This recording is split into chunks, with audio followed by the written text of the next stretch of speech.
दुनिया भर में बढ़ते जियोपॉलिटिकल टेंशन के बीच वर्ल्ड वॉर 3 की अफवाहें फिर से तेज हो गई हैं। अमेरिका ईरान इजराइल के बीच तनाव, रशिया यूक्रेन वॉर और चाइना ताइवान डिस्प्यूट ने ग्लोबल सिचुएशन को और सेंसिटिव बना दिया है। इसी बीच सोशल मीडिया पर एक लिस्ट वायरल हो रही है जिसमें 3 ऐसे देशों का जिक्र किया गया है जिनको पॉसिबल वर्ल्ड वॉर के दौरान सबसे सेफ माना जा रहा है।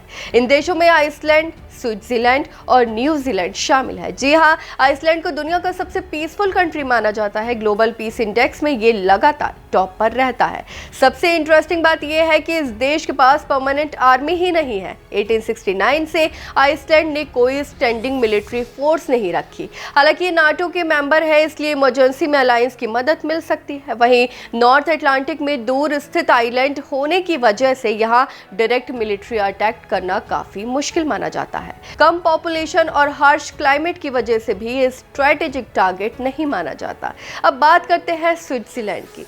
स्विट्जरलैंड अपनी परमानेंट न्यूट्रलिटी के लिए फेमस है। 1815 से ये कंट्री किसी भी बड़े वॉर में ऑफिशियली शामिल नहीं हुई, यहाँ तक कि वर्ल्ड वॉर 1 और वर्ल्ड वॉर 2 में भी नहीं। ऊंचे पहाड़, मजबूत बंकर सिस्टम और हर नागरिक के लिए न्यूक्लियर शेल्टर इसे काफी सुरक्षित बनाता है।